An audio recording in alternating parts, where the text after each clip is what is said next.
ချက်တန်းကျောင်းဘတ်စကက်ဘောပွဲအခုမှာ Wolves အသင်းဟာ Stalkers အသင်းကိုရှုံးနေပါတယ်။ပွဲပြီးဖို့44စက္ကန့်ပဲလိုတော့တဲ့အချိန်မှာနီးပြက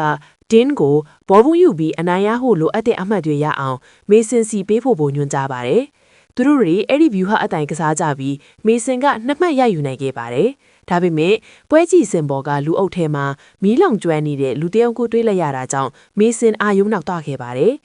ပွဲကဆက်လက်ကျင်းပနေပြီးဒင်းကမေဆင်စီဘောလုံးထပ်အေးပါတယ်။မေဆင်ကနောက်ဆုံးစက္ကန့်မှာဘောလုံးကိုပစ်တင်လိုက်စင်မှာပဲသူ့ရှေ့မှာမီးလောင်နေတဲ့လူပေါ်လာပြီးသူ့ရဲ့လက်မီးအီးနဲ့လှမ်းဖမ်းတာကိုထိတ်လန့်ဖွယ်တွေးလိုက်ရပါတယ်။အဲ့ဒီအချိန်မှာပဲဘောလုံးကဂိုးဝင်သွားပြီး Wolves အသင်းအနိုင်ရသွားတာကြောင့်အသင်းဖော်ရီကမေဆင်ကိုဝိုင်းပြီးအောင်ပွဲခံကြပါတယ်။ထိတ်လန့်သွားတဲ့မေဆင်ဟာအဝတ်လဲခိုင်းတဲ့ကိုပြီးဝင်သွားပြီးသူ့လက်မောင်းမှာကြက်ပီးတွေထနေတာကိုသတိထားမိပါတယ်။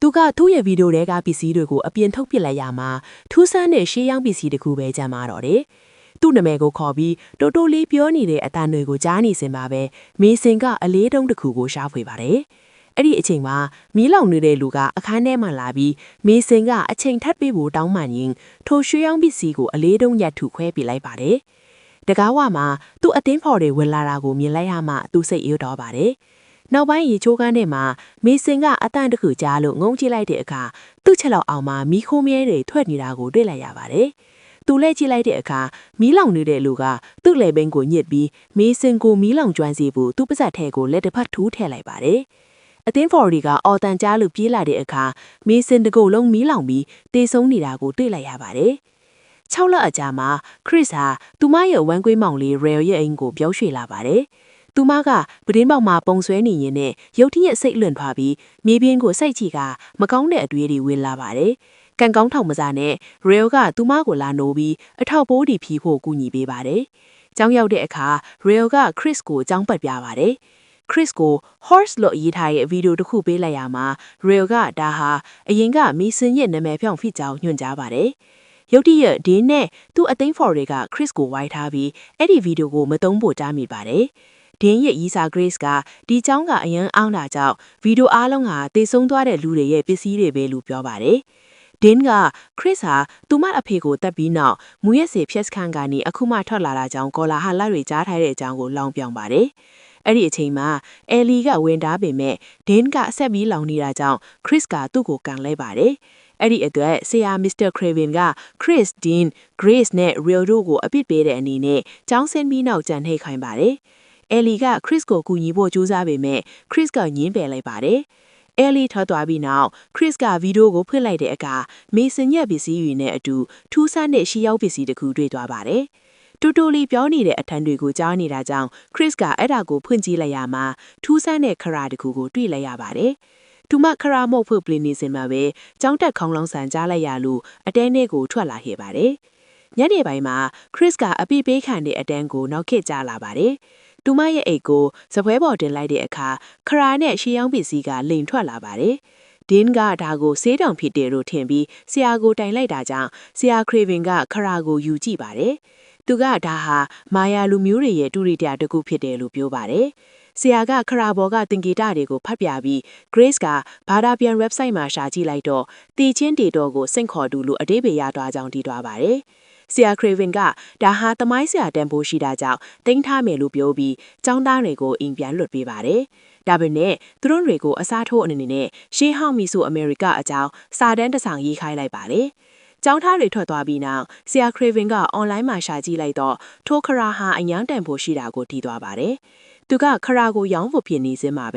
သူ့နာမည်ကိုခေါ်ပြီးမှုန့်ဖို့တိုက်သွင်းနေတဲ့အတန်းတွေကိုကြားနေရပါတယ်။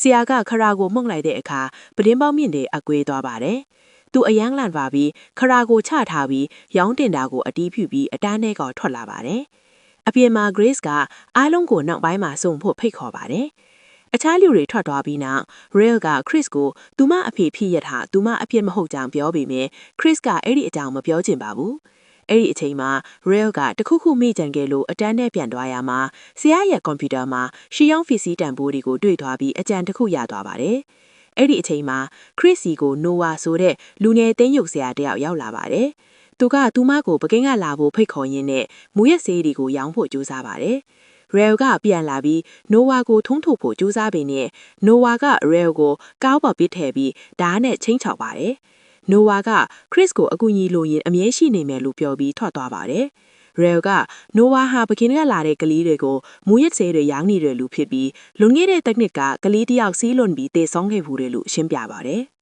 ညနေပိုင်းမှာဆရာ Craven ကရှေးရုံးပစ္စည်းတစ်ထားတဲ့မှာဘာမှမရှိတော့တာကိုတွေ့သွားပါတယ်။သူခရကိုလိုက်ရှာပြီးမတွေ့ပါဘူး။အဲ့ဒီနောက်သူအပြင်ထွက်ကြည့်တဲ့အခါမောင်ရိပ်ထဲမှာထူးဆန်းတဲ့ပုံရိပ်တစ်ခုကိုတွေ့လိုက်ရပါတယ်။ရုတ်တရက်တယောက်ကသူ့ပခုံးကိုလာကင်လို့လန့်သွားပြီး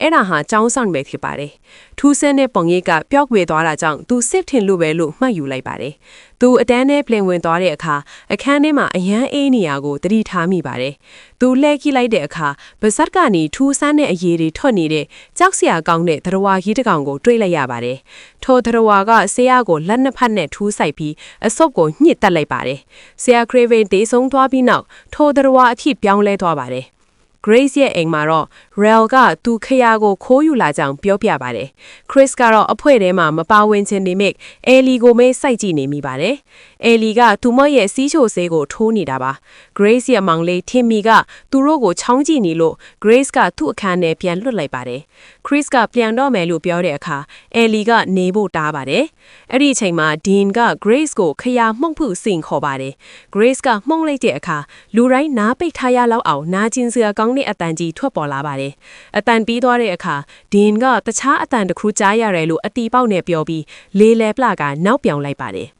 Chris ပြန်သွားတဲ့အခါ Ellie ကနောက်ကလိုက်လာပြီးပွဲတော်တစ်ခုကိုလာဖို့ဖိတ်ခေါ်ပါတယ်။ Chris ကသဘောတူလိုက်ပါတယ်။အိမ်ရောက်တဲ့အခါ Chris က Ellie စီကိုစာပို့ကိုကြိုးစားနေပြီးမြဘလို့ပို့ရမလဲမသိဖြစ်နေပါတယ်။ရုတ်တရက်ဗီဒင်းပေါက်အပြင်ကတစ်ပင်ပေါ်မှာလူတယောက်ရက်နေလာကိုတွေ့လို့လန့်သွားပြီးမြ Railway လာတဲ့အခါမှာတော့အဲ့ဒီလူပျောက်သွားပါတယ်။အဲ့ဒီအချိန်မှာ Ellie စီကစာဝင်လာပြီး Chris ကသူမမားပြီးပို့လိုက်တဲ့အချစ်သားစားလေးကို Ellie ကသဘောကျနေတာကိုသိလိုက်ရပါတယ်။ Rail ကဖုန်းကိုလူယူပြီးချစ်စရာကောင်းတဲ့စာတစ်စောင်ပြန်ပို့ပေးလိုက်ပါတယ်။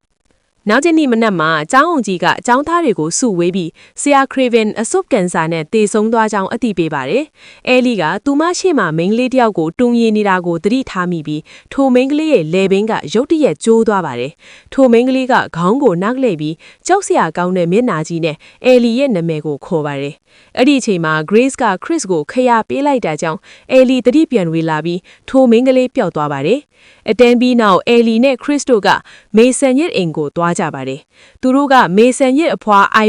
Ivy နဲ့တွေ့ဆုံပါတယ်။ Ivy ကသူမဟာကဘာအနှက်လေပြီးတေချင်းတရားနဲ့ပတ်သက်တဲ့ရှေးရောင်းပစ္စည်းတွေကိုစုဆောင်းခဲ့သူဖြစ်ကြောင်းပြောပါတယ်။ Chris ကခရကိုပေးဖို့ကြိုးစားတဲ့အခါ Ivy ကဒီခရဟာ Mason ကိုရှာတွေ့တယ်လို့ Chris ကိုလည်းရှာတွေ့တာလို့ပြောပါတယ်။လွန်ခဲ့တဲ့နှစ်ပေါင်းများစွာက Ivy ဟာ Guatemala မှာဒီခရကိုရခဲ့တာပါ။အဲ့ဒီနောက်ပိုင်းမှာဒီခရကြောင့်သူမရဲ့သမီးသမတ်နဲ့မြေးချစ်သူ Mason လို့တေဆုံးခဲ့ရပါတယ်။ခရဘော်ကစာတိုင်းရဲ့အမှန်ကတော့မင်းရဲ့တေချင်းတရားကိုစင့်ခေါ်ပါလို့အဓိပ္ပာယ်ရပါတယ်။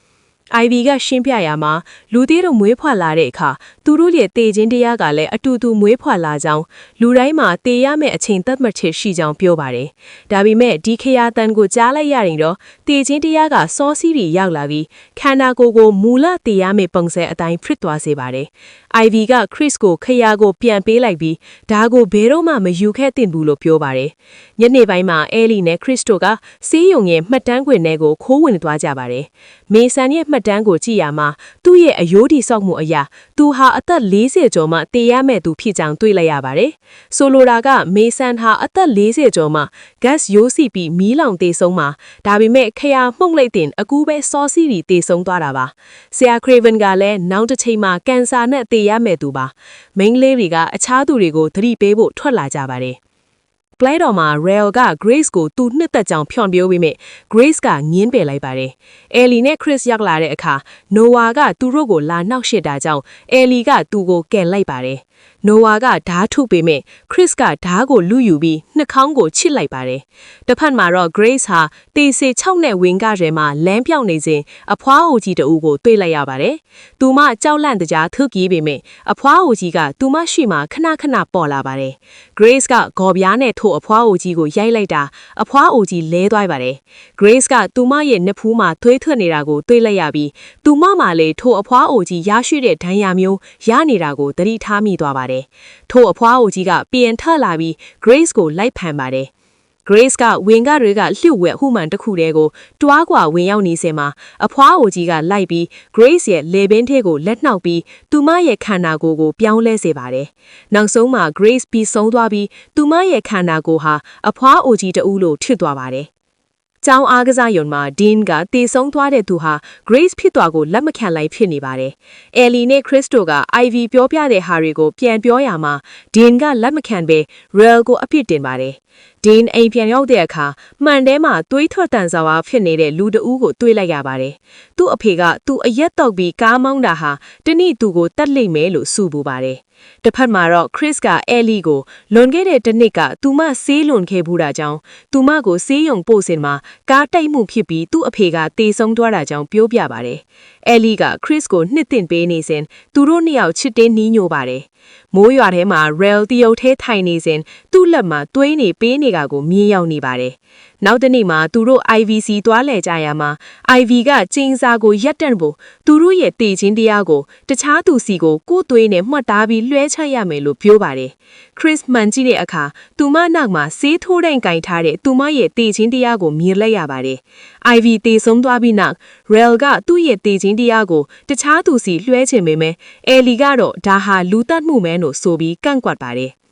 Dean ရဲ့အခန်းထဲမှာကြောက်စရာလက်တစ်ဖက်ပေါ်လာတော့ Dean ကတကားကိုပရိဘော်ကားဒီနဲ့ပိတ်ထားလိုက်ပါတယ်။ဒါပေမဲ့သူ့ရဲ့တေချင်းတရားကဘီးရိုတဲကထွက်လာပြီးသူ့ကိုကားတိုက်တယ်လို့မျိုးအယိုးဒီကြိုးကွေးစီကတတ်လိုက်ပါတယ်။ Chris နဲ့ Ellie တို့က Rel ကိုလိုက်ရှာရမှာသူလုံနေတဲ့စက်ယုံရဲ့ပုံတွေကိုတွေ့သွားကြပါတယ်။ Rel ကဘုရားကျောင်အပြင်မှာ Noah ကိုစောင့်ကြည့်နေပြီးလူတွေမရှိတော့တဲ့အချိန်မှာတနက်နဲ့ဝင်ဖြစ်ပါတယ်။သူတို့နှစ်ဦးလုံးထွေးတပ်ပုတ်ပြီး Rel က Noah ကိုဖန်ဆီးကစက်ယုံကိုခေါ်သွားပါတယ်။ Rel က Noah ကိုမူးယစ်ဆေးတွေအကျဉ်းကျွေးပြီးခရာကိုထုတ်လိုက်ပါတယ်။မိန်းကလေးတွေရောက်လာပြီးသူ့ကိုတားကြပါတယ်။ Rel ကလူတိုင်းတစ်နေ့တေးရမယ်လို့ပြောနေစဉ်သူ့ရဲ့တေးတင်းတရားကရောက်လာပြီးသူ့ခန္ဓာကိုယ်ဟာစက်ထဲမှာကြိုက်ခံရတယ်လို့မျိုးတဖြည်းဖြည်းပျက်စီးသွားပြီးပောက်ကွဲသွားပါတယ်။ Chris ကအကြံတစ်ခုရသွားပါတယ်။ Insulin ကိုသုံးပြီးနှလုံးကိုခဏရပ်ကန်စီက adrenaline နဲ့ပြန်နိုးရင်ဒါဟာတကြိမ်တေဆုံးသွားပြီးဖြစ်သွားတာကြောင့်တေချင်းတရားကိုမောင်းထုတ်နိုင်တယ်လို့သူမတွေးပါတယ်။ Chris က Ellie ကိုအရင်ကယ်ချင်ပေမဲ့ Ellie က Chris ကိုအရင် insulin ထိုးလိုက်ပါတယ်။ Chris ရဲ့နှလုံးရက်သွားတဲ့အချိန်မှာသူမရဲ့တေချင်းတရားကသူမကိုတေနေအောင်ဆက်ထိန်ထားပါတယ်။အဲ့ဒီအချိန်မှာ Noah ကလွတ်မြောက်လာပြီးတနက်နဲ့လိုက်ပစ်တာကြောင့် Ellie ဒဏ်ရာလျော့သွားပါတယ်။ဒါပေမဲ့ Ellie က Chris ကိုအတင်းနိုးလာမှ Chris ပြန်နိုးလာပါတယ်။ Noah က Ellie ရဲ့သွေးကိုထိခောက်လိုက်တာကြောင့် Ellie ရဲ့တေချင်းတရားကပျောက်သွားပြီး Noah ရဲ့ကိုယ်ပိုင်တေချင်းတရားကပေါ်လာပြီးသူ့ကိုတတ်လိုက်ပါတယ်။ခရလဲကြည်စံထိပြီးပျက်စီးသွားပါတယ်။3 လအကြာမှာ Chris ဟာ Ellie နဲ့အတူပျော်ရွှင်စွာနေထိုင်နေပါတယ်။ဒါပေမဲ့တခြားမိန်းကလေးတစ်ယောက်ကသူမရဲ့ဘီးတို့ထဲမှာထိုရှေးရောင်းပစ္စည်းကိုထပ်တွေ့သွားပြီးခရကိုမှုန့်လိုက်ပါတော့တယ်။ ဒီနေ့ရဲ့ movie recap ကိုကြည့်ရှုပေးတာကျေးဇူးတင်ပါတယ်။နောက်ထပ်စိတ်ဝင်စားစရာရုပ်ရှင်ဇာတ်လမ်းများကိုမလွတ်စေချင်ရင်မြန်မာ Recover Channel ကို subscribe လုပ်ပြီး bell icon ကိုနှိပ်ထားဖို့မမေ့ပါနဲ့။ like နဲ့ share လုပ်ပေးရင် channel ကိုအထောက်အကူဖြစ်ပါတယ်။နောက်ဗီဒီယိုမှာပြန်တွေ့ကြမယ်။မြန်မာ recap ပါ။